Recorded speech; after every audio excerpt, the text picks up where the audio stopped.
गंजेई सह बाइक और कार जबत 6 जन को गिरफ्त कला पुलिस। बांगिरीपोशी थाना दुआर शुणी घाटी में गंजेई चोरा चलाण बेले जबत करिछि पुलिस।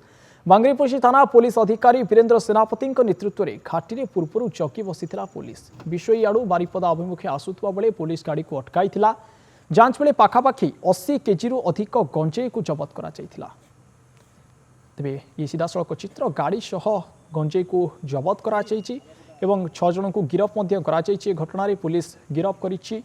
जहाँ सूचना आसूची बांकिरीपोशी थाना दुआरशुणी घाटी में गंजेई चोरा चलाण बेले पुलिस छकी बसीथिला एवं सीधासलख भाव अतर्कित जितेबाला चढ़ाऊ करा तेबे गाड़ी सह 6 जन को गिरफ्त करिछि पुलिस। वीरेन्द्र सेनापति नेतृत्व में घाटी पूर्व चौकी बसीथिला पुलिस।